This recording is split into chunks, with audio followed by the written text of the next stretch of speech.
The small bell above the restaurant door chimed as another group of businessmen walked in. Yumi Tanaka glanced up from the table she was wiping down, pushing a strand of hair behind her ear. This was her third 12-hour shift in a row at the Golden Leaf, one of Tokyo's most exclusive restaurants, where the wealthy came to see and be seen. "Table 5 needs more water," her co-worker Hiro whispered as he rushed past with a tray full of empty glasses. Yumi nodded, her body moving on autopilot. She was tired, the kind of bone-deep tired that made even smiling an effort. But smile she did because that was what kept the tips coming. And tips were what kept her grandmother's medication paid for. The restaurant hummed with the gentle clinking of fine china and the murmur of important people discussing important things. The lighting was dim and warm, making everyone look a bit more beautiful than they probably were in daylight. Crystal chandeliers hung from the ceiling, catching light and throwing tiny rainbows onto the cream-colored walls. A grand piano sat in the corner, more for show than anything else. Occasionally a hired musician would play during special events, but most nights it sat silent, polished to a mirror shine. As Yumi filled water glasses, her mind wandered to her tiny apartment where her grandmother would be sleeping now, the television still playing softly in the background because she always fell asleep watching her favorite cooking shows. 3 years ago, when her grandmother's health had begun to fail, Yumi had made the hardest decision of her life. She withdrew from the Tokyo Music Conservatory, where her professors had called her one of the most promising pianists of her generation, and took the first job that would hire her. "I can always go back," she had told herself back then. But days turned into weeks, weeks into months, and now here she was, 24 years old. Her once perfectly manicured pianist's hands now rough from cleaning chemicals and hot water. The kitchen doors swung open, and Yumi saw Mr. Sato, the restaurant manager, straightening his already perfect tie. His expression was a mixture of anxiety and excitement, a look she had come to recognize. It meant someone important had arrived. "Everyone," Mr. Sato called out softly to the staff. "Mr. Volkov is here with his business partners. Top service only." A ripple of tension moved through the staff. Everyone knew about Alexei Volkov, the Russian tech millionaire who had made headlines when his startup company sold for billions. He was known for two things: his brilliant business mind and his unpredictable temper. He was also known as a generous tipper when pleased and a nightmare when not. "Yumi, you take their table," Mr. Sato said, his eyes pleading. "Your English is the best and they will likely speak English." Yumi wanted to protest. Her feet ached, and she had been looking forward to serving the quiet elderly couple in the corner who never made demands. But she just nodded. Her grandmother's next round of medication would be due soon, and the extra money would help.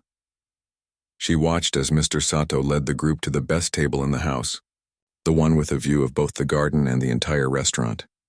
5 men in expensive suits followed him, but one stood out from the rest. Taller than the others, with silver-streaked dark hair and a confident stride that bordered on arrogance, Alexei Volkov didn't so much enter the restaurant as command it. He didn't look around as the others did, admiring the decor or checking to see who else was dining. Instead, he moved as if the space should conform to him, not the other way around. Yumi gave them a moment to settle before approaching with menus and her best professional smile. "Good evening, gentlemen. Welcome to the Golden Leaf. My name is Yumi, and I'll be taking care of you tonight." She bowed slightly, her long black hair falling forward. "What's your finest steak?" Volkov asked without looking at the menu or at her. His voice was deep with a Russian accent that made his words sound harsher than perhaps he intended. "We have several premium selections. The Dasai Beyond is exceptional. Or if you prefer something more robust, the Hakkaisen is—" "Bring the Dasai," he interrupted. "And whatever your chef recommends for the table. We don't have time for menus tonight." He looked up at her then, his steel-gray eyes meeting hers for the first time. Something flashed across his face, surprise perhaps, but it was gone so quickly Yumi thought she might have imagined it. The other men at the table looked relieved at not having to make decisions. She recognized the signs of people who spent their days making high-stakes choices and were happy to have someone else take control of something as simple as dinner. Right away. "Sir?" Yumi bowed again and turned to place the order. The evening progressed smoothly at first. The chef sent out his finest creations, delicate slices of fatty tuna, Wagyu beef seared tableside, seasonal vegetables arranged like a painting. Yumi kept the sack flowing, careful to keep her movements quiet and efficient. The men talked business in English, occasionally dropping into Russian when the conversation grew heated. From bits and pieces she overheard, they were discussing the purchase of a tech company based in Tokyo. Numbers in the millions were tossed around like small change. One of the younger men looked increasingly stressed, his face flushing red with each glass of sake. As the main course was served, Volkov's voice grew louder. The businessman had been drinking steadily, and while he didn't slur his words, his gestures became more expansive, his laugh more frequent. The other diners in the restaurant glanced over occasionally, some recognizing him, others just annoyed by the disruption to the usually calm atmosphere. "This food is good," Volkov announced, looking around the restaurant. "But the atmosphere is too quiet, too stiff." He turned to Yumi as she refilled his glass. "Don't you think so?" Yumi's heart skipped a beat at being directly addressed. "The Golden Leaf is known for its peaceful ambiance, sir," she replied diplomatically. Volkov snorted. "Peaceful? It's like dining in a library." He looked around again, his eyes landing on the grand piano in the corner. "You have a piano but no music? What's the point of that?" Mr. Sato, who had been hovering nearby, stepped forward with a nervous smile. "For special occasions, sir, we sometimes have a pianist. Would you like me to call someone?" Volkov waved him off. "By the time they get here, we'll be gone." His eyes narrowed as he looked at Yumi again, who was trying to slip away unobtrusively. "Wait, you play?" The question caught her off guard. "Sir?" "Your hands," Volkov said, pointing with his sake cup. "You have a pianist's hands. Long fingers. You hold things differently than other people." Yumi felt exposed, as if he had somehow seen through her and glimpsed the person she used to be. It had been years since anyone had noticed her hands for what they were capable of, rather than for what they could serve. "I used to play, yes," she admitted quietly. The table fell silent. The other businessmen looked uncomfortable, sensing perhaps that something unpredictable was about to happen. "Used to?" Volkov asked, leaning forward. "What does that mean, used to?" "If you have the gift, you play. It's not something you just stop doing." Yumi felt her cheeks growing warm. The other tables had gone quiet too, people pretending not to listen while doing exactly that. "Life sometimes takes us in different directions," she said softly. Volkov stared at her for a long moment, then abruptly stood up. The sudden movement caused his chair to scrape loudly against the floor. He walked over to the piano, lifted the cover off the keys, and turned to face the restaurant. "Ladies and gentlemen," he announced, his voice filling the room with ease, "we have a treasure among us, a pianist pretending to be a waitress." He gestured grandly toward Yumi, who stood frozen beside the table of businessmen. Mr. Sato rushed forward, his face pale. "Sir, please, our staff is wasted carrying plates," Volkov finished for him. He pointed at Yumi. "You, come here. Play something." The entire restaurant was watching now. Yumi felt a rush of emotions, embarrassment, fear, and something else. Something she hadn't felt in a long time. Longing. Her fingers twitched at her sides as if they remembered what it was like to dance across the keys. "Sir, I can't," she said, her voice barely audible. "Can't or won't," Volkov challenged. There was something in his eyes that wasn't just the arrogance of wealth or the impulsiveness of alcohol. There was curiosity, genuine interest. Mr. Sato appeared at her side, whispering urgently, "Yumi, please, Mr. Volkov is a very important customer. Perhaps just one short piece?" Yumi looked around the restaurant. The other customers were watching with expressions ranging from annoyance at the disruption to curiosity about what would happen next. Her co-workers looked sympathetic but relieved it wasn't them being put on the spot. With a deep breath, Yumi set down her serving tray. Her legs felt wooden as she walked toward the piano. It had been 3 years since she had touched any piano, let alone one as fine as this. 3 years of telling herself it didn't matter, that music was a luxury she couldn't afford, that taking care of her grandmother was more important than her own dreams. As she approached, Volkov stepped aside with a satisfied smile. "Show us who you really are," he said quietly so only she could hear. Yumi sat down on the bench, adjusting it slightly out of habit. The keys gleamed up at her, pristine and perfect. She placed her hands in her lap, suddenly aware of how rough they had become. How different from the carefully maintained hands of her conservatory days. The restaurant was completely silent now. She could feel everyone watching, waiting. The weight of their expectation pressed down on her. What if she couldn't remember how to play? What if 3 years away from music had erased everything she had worked so hard to learn? What if she embarrassed herself in front of everyone? But then she thought of her grandmother, who had sold her own precious jade bracelet to pay for Yumi's first piano lessons when she was 6 years old. She thought of her old teacher, who had stayed late every evening to give her extra practice time because her family couldn't afford a piano at home. With a deep breath, Yumi lifted her hands and placed them on the keys. The moment Yumi's fingers touched the cool ivory keys, a shiver ran through her entire body. It was like greeting an old friend after years apart. Awkward at first, but with the promise of familiar comfort just beneath the surface. What should she play? Her mind raced through possibilities. Something simple might be safer after so long, but the man who had put her on the spot didn't seem like someone who would appreciate safe choices. Before she could second-guess herself any further, Yumi's fingers began moving of their own accord. The opening notes of Chopin's Ballade No. 1 in G minor filled the restaurant, gentle at first, like raindrops before a storm. It was one of the most challenging pieces in the classical repertoire, one she had performed at her last recital before leaving the conservatory. For the first few measures, her playing was hesitant, her fingers stiff from years of carrying trays instead of dancing across keys. A wrong note slipped in, then another. Heat crawled up her neck to her cheeks. She could feel Volkov watching, could sense the disappointment radiating from him. Then, somewhere in the middle of the second phrase, something shifted. It was as if a door long closed had suddenly swung open. Her hands remembered what her conscious mind had forgotten. The music began to flow through her, around her, beyond her. The piece built in complexity, and Yumi's body swayed slightly with the changing tempo. The soft opening gave way to thundering cascades of notes that required her fingers to move at impossible speeds.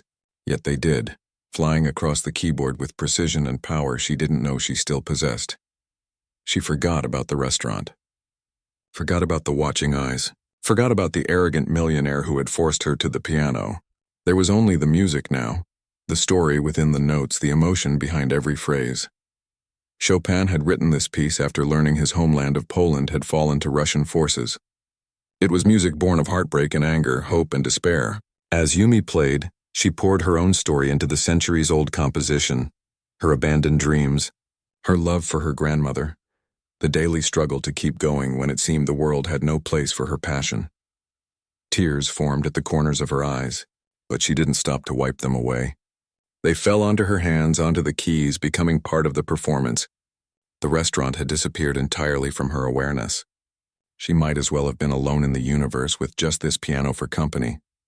When she finally struck the last thundering chord, Yumi remained frozen for several seconds, her hands hovering above the keys, her breath coming in short gasps.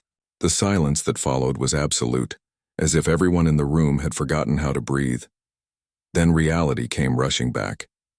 She was still in the golden leaf, still in her waitress uniform with the small stain on the sleeve where someone's soup had splashed earlier, still surrounded by people who had moments ago seen her only as the person who brought their food and cleared their plates. Slowly, Yumi lowered her hands to her lap and opened her eyes. She didn't dare look up, didn't want to see pity or worse, indifference on the faces around her. Playing again after so long had cracked something open inside her, and she felt raw, exposed.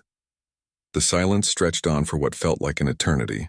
Then, from somewhere to her right, a single pair of hands began to clap. The sound was soon joined by another, and another, until the entire restaurant erupted in thunderous applause. Someone called out, "Bravo!" from across the room. An elderly woman near the window was dabbing at her eyes with a napkin. Only then did Yumi allow herself to look up. The restaurant guests were on their feet. Businessmen in expensive suits, couples on dates, families out for a special dinner, all standing and applauding. Her co-workers had emerged from the kitchen, Hero grinning widely and giving her a thumbs up. And Volkov, the intimidating Russian who had put her on the spot, stood perfectly still, his expression unreadable. As their eyes met across the room, he gave a single slow nod. It wasn't exactly approval, but something closer to acknowledgement, as if he had confirmed something he had suspected all along. Mr. Sato rushed over, his earlier anxiety now replaced with a mixture of surprise and excitement. Yumi, why didn't you tell us? All this time. He broke off, shaking his head in disbelief. I need to get back to work, Yumi said quietly, suddenly uncomfortable with all the attention. She moved to stand, but a hand on her shoulder stopped her. It was one of the older guests, a regular customer whose name she didn't know but whose usual order, grilled sea bass. No sauce, extra vegetables, she could recite by heart.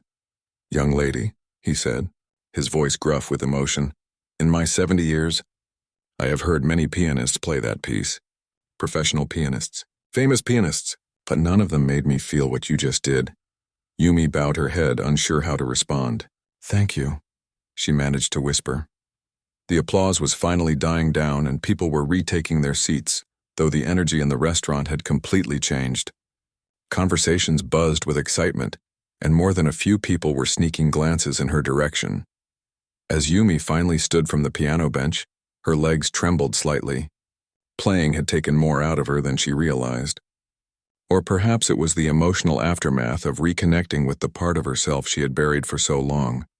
She made her way back toward Volkov's table, where the other businessmen were still standing, looking at her with new respect in their eyes. One of them, the youngest who had been so stressed earlier, gave her a small bow as she approached. Volkov himself had retaken his seat. He was swirling the sake in his cup, watching the liquid catch the light. As Yumi came to stand beside the table, he spoke without looking up. Why are you here serving food and pouring drinks when you can play like that? The bluntness of his question caught her off guard. It wasn't asked unkindly, but there was a demand for truth in his tone that made evasion impossible. My grandmother became ill, Yumi said simply. She raised me after my parents died. The conservatory scholarship covered tuition, but not living expenses or medical bills. I had to choose. Now he did look up, his gray eyes sharp with interest. And you chose her? It wasn't a question, but Yumi nodded anyway. She gave up everything for me when I was young.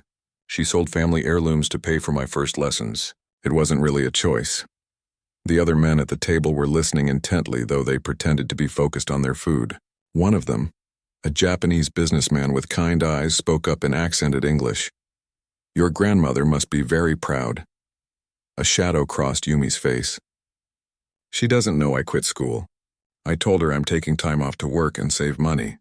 She's not always clear-minded these days. Some days she thinks I'm still a little girl. She hadn't meant to share so much, but the emotional release of playing had loosened something in her. Volkov set his cup down with a decisive click. What's your full name? Tanaka Yumi, she replied, reverting to the Japanese order of family name first. He pulled out his phone and began typing rapidly. The other men exchanged glances, clearly used to his abrupt shifts in focus. Mr. Sato appeared at Yumi's side again, this time with a slight bow. Yumi, if you'd like to take a short break— No, she interrupted, straightening her shoulders. I'm fine. I should get back to work. The moment at the piano was over, and reality was setting in again. She still had bills to pay, still had responsibilities. One magical moment of reconnection with her past didn't change the practical challenges of her present. But as she turned to head back to the kitchen, Volkov's voice stopped her once more. You'll play again before we leave. It wasn't a request, and despite everything, Yumi found herself nodding before continuing on her way. She felt strangely light, as if some invisible burden had been lifted from her shoulders, if only temporarily. In the kitchen, the staff erupted into excited chatter as soon as she pushed through the doors. Yumi, that was amazing. Why didn't you ever tell us? Are you secretly famous or something? She smiled weakly, overwhelmed by their enthusiasm. It was just something I used to do. It's not a big deal. The head chef, an older man who rarely spoke to the waitstaff, looked up from the dish he was plating. When you play like that, he said, his voice gruff, it is always a big deal. For the next hour, Yumi moved through her duties in a daze.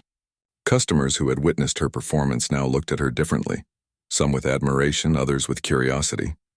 A few asked if she would play again, which she deflected with polite smiles and quick changes of subject. Volkov's table had grown quieter as the evening progressed, their business discussion apparently concluded. The mood among them seemed lighter, though, The tension from earlier dissipated. Even the younger businessman was smiling now as he nursed a cup of green tea instead of sake, as Yumi brought their dessert, seasonal fruit with house-made mochi. Volkov looked up at her, thoughtfully. The Tokyo Symphony Orchestra, he said, is holding auditions next month for their featured soloist series. Yumi nearly dropped the tray. I haven't played seriously in 3 years, and yet you just performed one of the most difficult pieces in the repertoire as if you had never stopped. He raised an eyebrow. Talent like yours doesn't disappear. It waits. The Japanese businessman leaned forward. Volkov-san is on the orchestra's board of directors, he explained. His opinion carries significant weight. Yumi's heart began to race. Was this really happening? After all this time, after all the nights she had lain awake wondering if she had made the right choice, was the door to her old dream actually reopening? My grandmother, she began uncertainly. Her care takes most of what I earn and the hours for rehearsals. Details, Volkov interrupted with a dismissive wave. Problems with solutions. He pulled a business card from his jacket pocket and held it out to her. Call this number tomorrow. We'll discuss the practicalities. With shaking fingers, Yumi accepted the card. The embossed letters caught the light. Alexei Volkov, followed by titles and contact information. I don't understand, she said quietly. Why would you help me? You don't even know me. For the first time that evening, Volkov's stern expression softened into something that might almost be called a smile. I know enough, he said. I know that when you played, everyone in this room felt something. That kind of gift shouldn't be serving food no matter how excellent the restaurant. He glanced at Mr. Sato, who was hovering nearby. No offense intended. None taken, Mr. Sato replied with a slight bow. He turned to Yumi with a gentle smile. He's right, you know. We would miss you terribly, but... He gestured toward the piano. That is where you belong. Yumi looked down at the business card in her hand, then at the piano across the room, and finally at the table of businessmen waiting for her response. After 3 years of putting her dreams aside, of convincing herself that some sacrifices were permanent, she suddenly felt something she had almost forgotten. Hope. The next morning arrived with the gentle persistence of sunlight through thin curtains. Yumi woke before her alarm, her mind already racing. She reached for the business card on her nightstand, half expecting it to have vanished overnight, a dream that dissolved in the harsh light of day. But the card was still there, its embossed letters catching the morning light. Last night had been real, all of it. From the next room, she heard her grandmother's television turn on. Sachiko was an early riser, a habit from decades of working at a local bakery. Though she no longer recognized the names of her favorite shows, the routine of morning television remained comforting to her. Yumi slipped out of bed and pulled on her robe. She would need to think carefully about what to tell her grandmother. Despite the memory problems, Sachiko had moments of startling clarity and had always been able to tell when Yumi was hiding something. Good morning. Oba-chan, Yumi said, entering the small living room that doubled as her grandmother's bedroom. The hospital bed took up most of the space, but they had arranged it to face the window and the small television in the corner. Sachiko looked up with a smile that transformed her lined face. Yumi-chan! I was just watching the cooking show. The man is making something with squid. That sounds delicious, Yumi replied, bending to kiss her grandmother's forehead. Would you like some tea and rice porridge for breakfast? While preparing the simple meal in their tiny kitchen, Yumi's mind kept returning to the events of the previous night. After Volkov and his associates had left, leaving a tip that made Mr. Sato's eyes widen, her co-workers had bombarded her with questions. The rest of her shift had passed in a blur of congratulations and curious inquiries about her past. But now, in the quiet morning hours with just the gentle sounds of her grandmother's television in the background, doubt began to creep in. Who was she to think she could return to the world of classical music after a 3-year absence? Her hands were different now, rougher with calluses in new places from work rather than practice. And even if she could play, what about her grandmother's care? The medical bills, the rent? As she stirred the rice porridge, Yumi glanced at the clock. It was only 7:30 a.m., too early to call the number on Volkov's card. Not that she had decided whether she would call at all. When she brought breakfast to her grandmother, Sachiko patted the side of the bed. Sit with me, Yumi-chan. You look worried. Yumi settled beside her, helping to arrange the breakfast tray. I'm fine, Oba-chan. Just thinking about work. Sachiko studied her face with eyes that, despite the cloudiness of cataracts, still saw more than most. You played yesterday, she said suddenly. Yumi froze with her teacup halfway to her lips. What? The piano? You played yesterday. Sachiko spoke with certainty as if stating that the sky was blue or water was wet. How did you… Yumi began, then stopped. Her grandmother had these moments sometimes. Intuitions that seemed to bridge the gap between her confused present and her sharp past. Sachiko smiled, reaching out to touch Yumi's hand.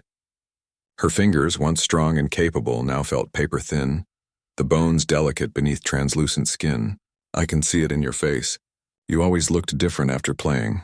Lighter, like you left something heavy behind at the piano.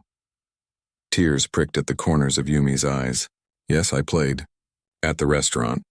A customer asked me to. Was it good? Sachiko asked, her voice taking on the childlike quality that sometimes emerged when her memory failed her. I think so, Yumi replied softly. It felt like coming home. Sachiko nodded as if this confirmed something important. You should play more. Why did you stop? The question, so innocent and direct, pierced Yumi to her core. She had never told her grandmother the truth, that she had left the conservatory to work full-time, to pay for the medical care that kept Sachiko comfortable. For 3 years, she had maintained the fiction that she was still studying, just taking some time to work as well. I've been busy, Yumi said evasively, but I might have a chance to play again soon. A man at the restaurant last night, he has connections with the Tokyo Symphony. He wants me to audition. The Tokyo Symphony, Sachiko repeated, her eyes widening. For a moment, the fog seemed to lift completely. Yumi-chan, that's wonderful. Your parents would be so proud. Yumi swallowed hard at the mention of her parents. They had died in a car accident when she was 12, leaving Sachiko to raise her alone. Her father had been a music teacher, her mother an amateur violinist. Their love of music had been Yumi's first inheritance. I don't know if I'll do it, Yumi admitted. It's been a long time and I have responsibilities now. You and I were doing okay as things are. Sachiko's expression suddenly turned stern, a glimpse of the strong-willed woman she had been before illness began to take her away piece by piece. Listen to me, Yumi. When your mother, my daughter, was your age, she wanted to study violin at a special school in Vienna. I told her no, that it was too far, too expensive, too impractical. The old woman's voice shook with emotion. She chose to stay, to marry, to have you. And she was happy, truly happy. But sometimes, when she thought no one was looking, I would see her watching violin concerts on television with such longing. Yumi had never heard this story before. Her mother had always seemed content with her life as a school administrator who played violin in a community orchestra on weekends. You have her gift, but even greater. Sachiko continued. Don't let anything stop you. Not even me. Obachan, no, I know, Sachiko interrupted, suddenly reaching out to grip Yumi's wrist with surprising strength. I know you left school to care for me. The neighbors talk even when they think I can't hear or understand. I know what you sacrificed. Yumi felt as if the floor had dropped out from beneath her. I didn't want you to worry, she whispered. And I love you for it, Sachiko said, her eyes brimming with tears. But now it's time for you to play again. Promise me you'll call this man, this connection to the symphony. Yumi looked at her grandmother, this woman who had given up so much, who had shaped her life with love and sacrifice, who was now giving her permission to reclaim her dream. How could she refuse? I promise, Yumi said, her voice steadier than she felt. After breakfast, with her grandmother settled for a morning nap, Yumi finally gathered the courage to make the call. She sat at their small kitchen table, the business card propped against the salt shaker, her phone in her hand. The number rang 3 times before a crisp, professional voice answered in English. Mr. Volkov's office. Hello? Yumi said, suddenly realizing she should have prepared what to say. My name is Yumi Tanaka. Mr. Volkov gave me this number last night. He said to call about an audition. There was a brief pause, the sound of computer keys clicking. Ah yes, Ms. Tanaka. Mr. Volkov left specific instructions regarding your call. One moment, please. Yumi waited, her heart pounding so loudly she was sure it could be heard through the phone. What had she gotten herself into? Ms. Tanaka, a new voice came on the line, deeper and accented, Volkov himself. You called. Good, I was not certain you would. I promised someone important that I would, Yumi replied honestly, a short laugh. Also good. People who keep promises are rare. There was a brief pause, the sound of papers shuffling. I've arranged for you to meet with Maestro Hideki tomorrow at 2 p.m. He is the conductor of the Tokyo Symphony Orchestra and an old friend. He will assess your playing. Yumi felt a flutter of panic. Tomorrow? But I haven't practiced properly in years. I need time to— No, Volkov cut her off. You will go tomorrow and you will play exactly as you played last night. Without overthinking, without fear. That is what impressed me. Not just your technical skill, but your heart. Yumi took a deep breath. What should I prepare to play? Maestro Hideki will have his own requests, but be ready with the Chopin you played last night and perhaps something contrasting. Bach, maybe. Bach. Yumi's mind immediately went to the prelude in C major from the well-tempered clavier. She had played it so often as a student that her fingers could probably still find the notes in her sleep. There is one more thing, Volkov continued, his tone shifting slightly. I've taken the liberty of arranging for a home health care nurse to visit your grandmother while you are at the audition. Yumi nearly dropped the phone. How did you— I make it my business to know things, Ms. Tanaka. Especially when I am considering investing my time and influence. The nurse is from Tokyo Central Hospital's private care division. She will arrive at your apartment at 1 p.m. tomorrow.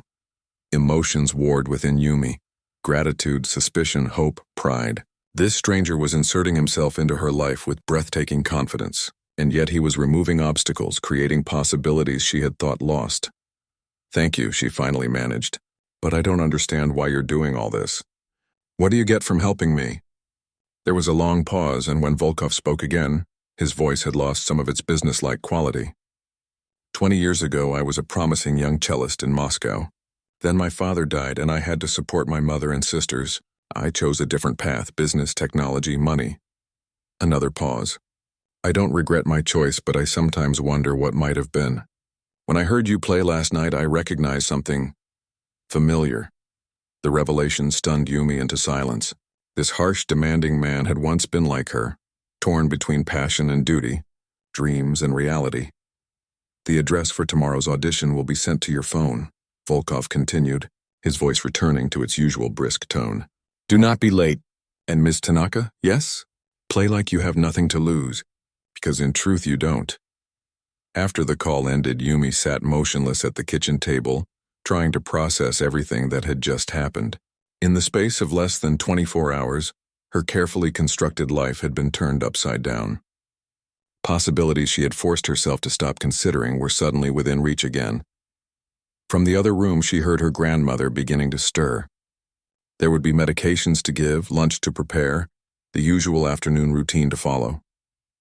But beneath these familiar rhythms of her days, something new was stirring. A melody long silenced, beginning once more to rise. Yumi glanced at the clock. 18 hours until her audition with one of Japan's most respected conductors. 18 hours to remember how to be not just Yumi the waitress, the caregiver, the granddaughter, but Yumi the pianist. She flexed her fingers, feeling both terror and exhilaration course through her veins. It was time to play again. Sleep had been impossible. Yumi had spent most of the night with her fingers dancing on an imaginary keyboard, mentally rehearsing pieces she hadn't played in years. By the time morning sunlight filtered through her thin curtains, her mind was a jumble of musical notes and nagging doubts. She called Mr. Sato at 8 a.m., apologizing profusely for the last-minute request for time off. To her surprise, he not only agreed but sounded genuinely pleased. Volkov-san called me this morning, he explained. He said you might need a few days. Take whatever time you need, Yumi. Your job will be here. Whatever you decide. The knowledge that her boss had been contacted about her sent a strange mix of gratitude and unease through Yumi.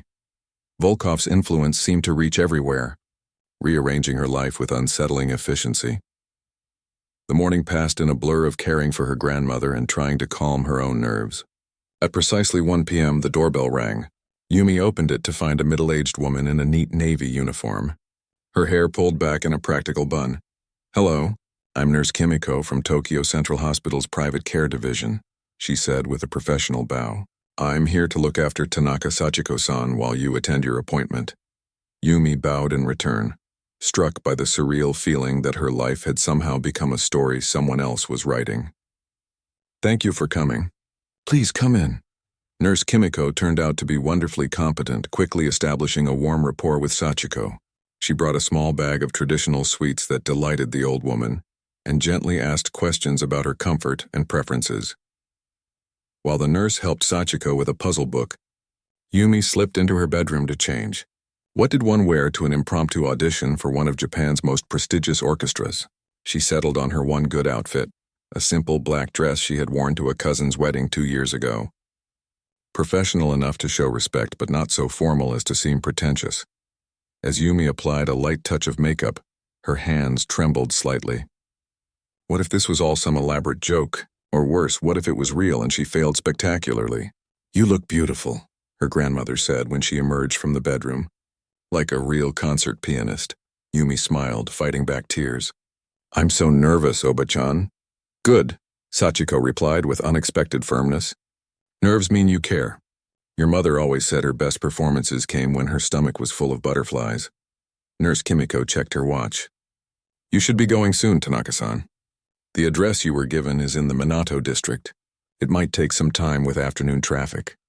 With a final hug for her grandmother and a grateful bow to the nurse, Yumi left the apartment. The address had been sent to her phone as promised, along with a simple message.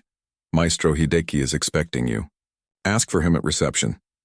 The building, when she finally arrived after a crowded train ride and a 10-minute walk, took her breath away.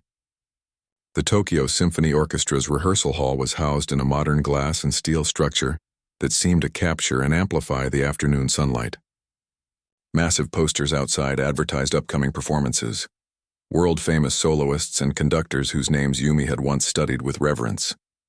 She paused on the sidewalk, suddenly overwhelmed.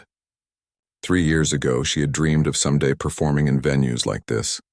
Now she was about to be judged by people whose artistic opinions could open doors she had thought permanently closed. "You're going to be late if you stand there much longer," a voice observed, from behind her. Yumi turned to find Volkov watching her, dressed in a perfectly tailored gray suit that somehow made him look both approachable and intimidating. "I was just," she began, then stopped, unsure how to explain the mixture of awe and terror that had frozen her in place. "Having second thoughts?" he suggested, his expression unreadable. Yumi squared her shoulders. "No, just preparing myself." A hint of approval flickered across his face. "Good, come, I'll take you in." Inside, the building was even more impressive.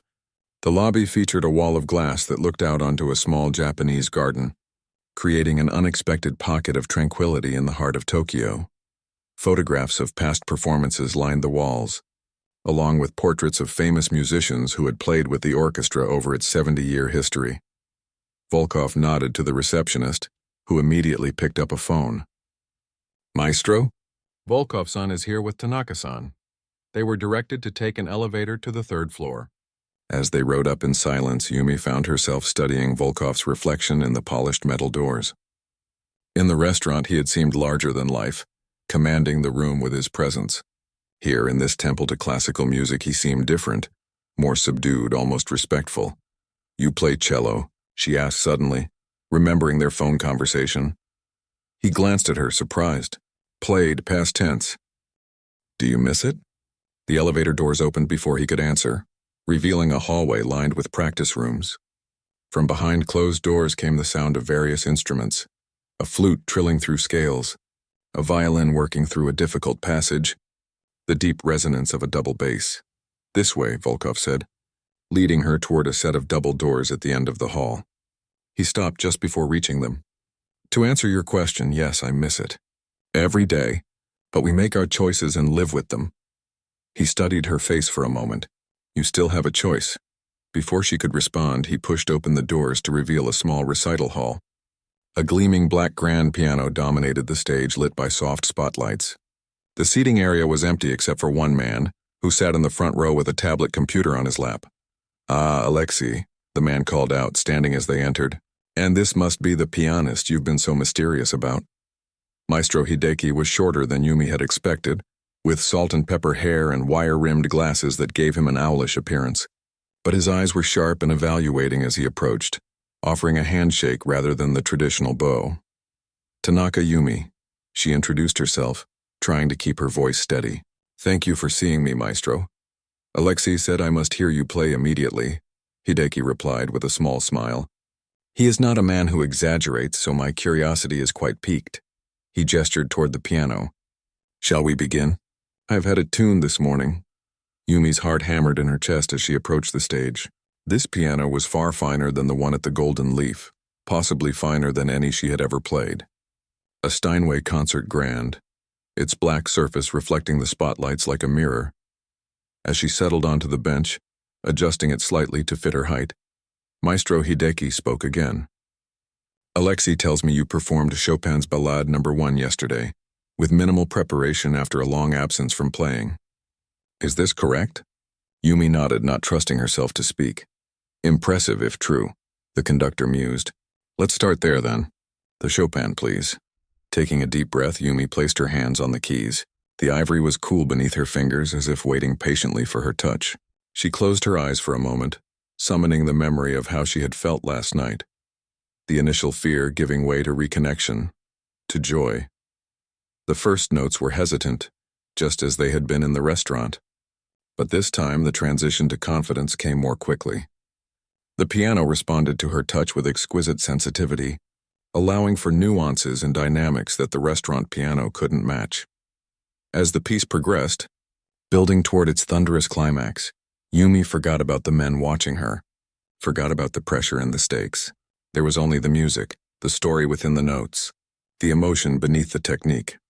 When the final chord faded into silence, she remained motionless for a moment, her hands hovering above the keys. Now Bach. Maestro Hideki's voice cut through her reverie. The prelude in C major from the Well-Tempered Clavier, Book 1. Exactly what she had prepared in her mind. Yumi transitioned without pause, her fingers finding the familiar pattern of arpeggiated chords that formed the backbone of the piece. Where the Chopin had been emotional and dramatic, the Bach was mathematical, precise, a perfect clockwork of notes that nonetheless contained profound beauty in its patterns. The piece was short, only a few minutes long, but it demanded absolute control and clarity. Yumi found herself rediscovering the joy of Bach's structured elegance as she played, the way the piece built a complete musical world from simple elements. When she finished, she finally allowed herself to look at her audience. Hideki's face was unreadable, his fingers steepled beneath his chin. Volkov stood slightly behind him, his arms crossed over his chest.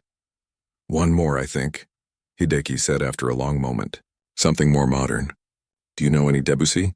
Yumi's heart sank. She had played Debussy's Clair de Lune as a student, but it had been years. Would her fingers remember? I haven't practiced any Debussy recently, she admitted. Perfect, Hideki replied, surprising her. I'm less interested in what you've rehearsed than in how you approach something challenging in the moment. Clair de Lune, please. Closing her eyes, Yumi tried to visualize the sheet music, to hear the piece in her mind. The opening notes came to her slowly, like a half-remembered dream. She began to play, hesitantly at first, occasionally hitting a wrong note or pausing to recall what came next. But as she continued, something strange happened. Rather than growing more anxious about her mistakes, Yumi found herself embracing the imperfection of the moment. This wasn't about flawless execution anymore. It was about the sheer joy of making music again after so long. The piece, with its impressionistic portrait of moonlight, seemed to float from her fingers. What she lacked in technical precision, she made up for in feeling, in the gentle ebb and flow of the melody like moonlight rippling across water. When the final soft chord faded away, Yumi opened her eyes to find both men watching her intently. Come down, please, Hideki said, his voice giving nothing away. Yumi descended from the stage on slightly unsteady legs, preparing herself for criticism. She knew she had made technical errors, especially in the Debussy. Sit. Hideki gestured to a chair opposite him. How long did you study? Before you stopped. 15 years, Yumi replied, from age 6 until 3 years ago. The last 5 years were at the Tokyo Music Conservatory, under Professor Nakamura. When Yumi nodded, Hideki smiled slightly.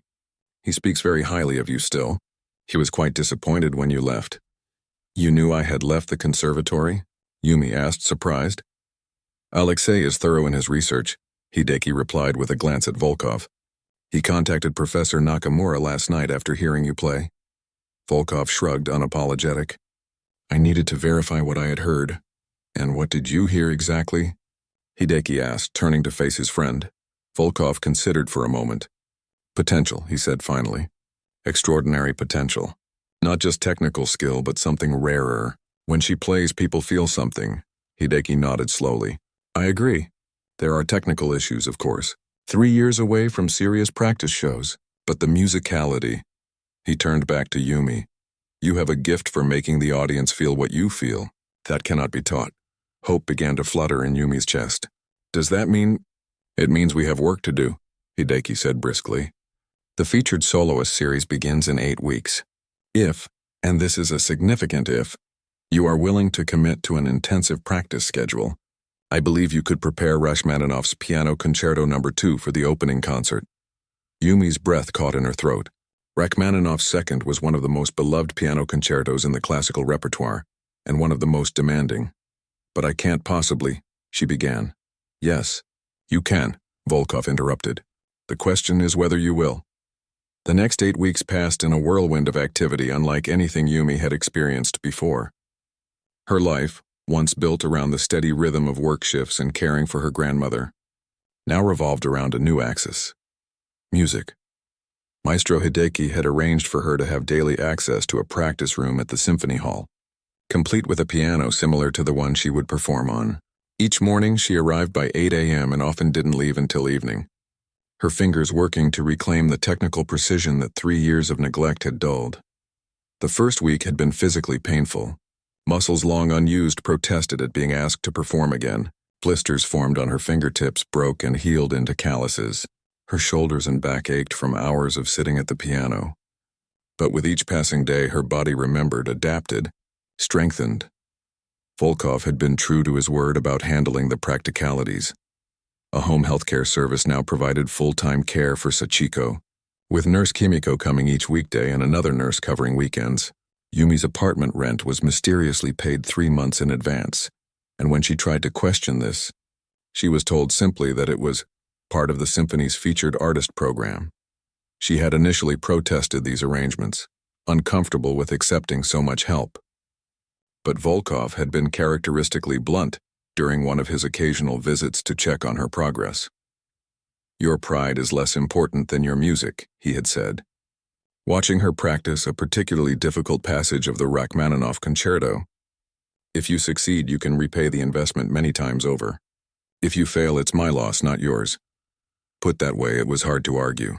And with her grandmother receiving better care than Yumi could have provided while working full-time, she threw herself into preparation with single-minded focus. Twice a week, she had sessions with Maestro Hideki himself, who proved to be a demanding but insightful teacher. He pushed her relentlessly, but knew exactly when to stop before frustration became counterproductive. You're not just relearning technique, he told her during one such session. You're retraining your mind to think like a concert pianist again, to hear the whole orchestra even when playing alone, to anticipate, to breathe with the music. Sometimes during these sessions, Yumi would catch Volkov watching from the back of the rehearsal hall, his expression unreadable. He never stayed long and rarely commented directly on her playing, but his presence served as a reminder of the strange twist of fate that had brought her to this point. Why does he care so much? She asked Hideki one day after Volkov had left. He barely knows me. The conductor smiled slightly. Alexei sees something of himself in you, I think. The road not taken. He adjusted his glasses thoughtfully. Also, he has excellent taste in music and an eye for exceptional talent. It's why he's been so successful in business. He recognizes value where others miss it. As the weeks passed, Yumi began to feel a transformation taking place, not just in her playing, but in herself. The timid waitress who had been afraid to hope for more was gradually being replaced by someone more confident, more willing to claim her space in the world. Someone who could look out at an audience without shrinking inside. 6 weeks into her preparation, Hideki arranged for her to rehearse with the full orchestra for the first time. The experience was both terrifying and exhilarating. Playing with 60 other musicians required a different type of focus, a balance between asserting the piano's voice and blending with the orchestral texture. Better than I expected, Hideki had said afterward. High praise from him. 2 more weeks of polish and you'll be ready. Those final 2 weeks were a blur of fine-tuning, of addressing tiny details that would likely go unnoticed by most listeners, but made the difference between a good performance and a great one. Yumi worked until her body ached and her mind could hear the concerto in her sleep. And then, suddenly, it was the night before the concert. Yumi sat in her apartment's small living room, watching her grandmother doze in front of the television. Tomorrow evening, Sachiko would attend her performance, carefully transported and accompanied by both nurses to ensure her comfort. It would be the first time her grandmother had heard her play in public since her student recitals years ago. "Are you nervous about tomorrow?" Nurse Kimiko asked softly, bringing Yumi a cup of green tea. "Yes," Yumi admitted, "but not in the way I expected. I'm not afraid of making mistakes anymore." "What are you afraid of, then?" Yumi considered the question. "I'm afraid of not being able to show the audience what this music means to me. Of playing all the right notes but missing the meaning behind them." Kimiko smiled. "That's not the fear of a waitress. That's the fear of an artist." The observation stayed with Yumi as she tried to sleep that night. Somewhere in these past weeks, her identity had shifted. Music was no longer just something she had once loved and lost. It had reclaimed its place at the center of who she was. The next morning dawned clear and cool, a perfect autumn day. Following Hideki's instructions, Yumi spent just 2 hours practicing specific passages, then rested her hands and mind. The concert wasn't until 7 p.m., and it was important to conserve her energy. In the early afternoon, a package arrived at her door. Inside was a simple black dress, elegant and clearly expensive, with a note in Volkov's decisive handwriting. "For tonight. A musician should look as good as she sounds." The dress fit perfectly. How he had known her size, Yumi decided not to question. It was exactly right for a soloist. Professional yet distinctive, with subtle details that caught the light when she moved. At 5 p.m., a car arrived to take her to the concert hall. The drive through Tokyo's busy streets seemed to pass in seconds. Before she knew it, she was in a small dressing room backstage at Suntory Hall, one of Tokyo's premier concert venues. The reality of what was about to happen suddenly hit her with full force. "Breathe," she whispered to herself, fighting a wave of panic. "Just breathe." A soft knock at the door interrupted her mounting anxiety. She opened it to find Volkov standing there, more formally dressed than she had ever seen him, in a black suit with a subtle silver tie. "You're here," she said, surprised. "I thought you might be too busy." "I wouldn't miss it," he replied simply. He studied her face. "You're afraid." It wasn't a question, but Yumi nodded anyway. "Good," he said, "use it. Channel it into your playing." He hesitated, then added more softly, "When I first heard you in that restaurant, you played like someone with nothing to lose. Tonight, play like someone with everything to gain." With that, he was gone, leaving Yumi to complete her preparations. She warmed up her fingers on a small practice keyboard, reviewed the score one last time, and tried to calm her racing heart. At 6:45, a stagehand knocked to tell her it was time. Yumi followed him through the labyrinthine backstage area until they reached the wings. From there, she could see the packed concert hall, row after row of seats filled with people who had come to hear music, to hear her. In the front row, she spotted her grandmother in a wheelchair, looking more alert and elegant than she had in years. Next to her sat Nurse Kimiko and, surprisingly, Mr. Sato from the Golden Leaf. A few seats away was Volkov, sitting straight-backed and attentive. Maestro Hideki appeared beside her in his conductor's tails. "Ready?" "I think so," Yumi replied, her mouth dry. "Remember, this audience is on your side," he said kindly. "They want you to succeed. Let them into your world for the next 40 minutes. The stagehand signaled, and Hideki walked onto the stage to enthusiastic applause. He bowed, then turned and extended his hand toward the wings. That was her cue. Yumi stepped onto the stage, the bright lights momentarily blinding her. The applause swelled, then gradually subsided as she made her way to the gleaming grand piano at the center. She bowed to the audience, then to the orchestra before taking her seat and adjusting the bench. For a moment, she sat perfectly still, hands resting lightly in her lap, gathering herself. Then she looked up at Hideki, a small nod signaling her readiness. His baton rose and the orchestra began the dark, brooding introduction to Rachmaninoff's Second Concerto. Yumi counted silently, waiting for her entrance. Those famous opening chords that seemed to rise from the depths of human emotion. When her moment came, her hands struck the keys with confident precision. The sound filled the hall, melding with the orchestra's voice to create something greater than either alone could produce. As she played, Yumi felt a strange sense of homecoming. This was where she belonged, what she was meant to do. The years of waiting tables, of setting aside her dreams, they hadn't been a detour after all, but part of the journey that had brought her to this moment with greater maturity and depth of feeling than she might have had otherwise. The first movement flew by in what felt like seconds. During the brief pause before the second movement, Yumi caught sight of her grandmother in the front row, tears streaming down her face, her hands clasped together as if in prayer. The sight gave Yumi a renewed surge of energy as she began the lyrical, tender second movement.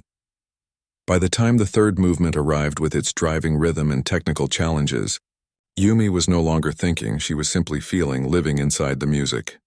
Her fingers found the keys without conscious direction. Her body swayed with the ebb and flow of the melody. The concerto built toward its triumphant conclusion, piano and orchestra joining in a final passionate statement. As Yumi struck the last chord, the hall erupted in applause. The audience rose to their feet in a spontaneous standing ovation. Hideki extended his hand, helping her up from the piano bench. Together they bowed to the audience, then to the orchestra. The applause continued, washing over her in waves. As Yumi scanned the front row, she saw her grandmother's face shining with pride and joy. Next to her, even the usually stoic Volkov was applauding enthusiastically, a rare smile softening his features. In that moment, surrounded by music and appreciation, Yumi understood something important. Life rarely followed a straight path. Dreams sometimes had to be set aside only to be reclaimed later with greater meaning. What seemed like endings could turn out to be beginnings in disguise.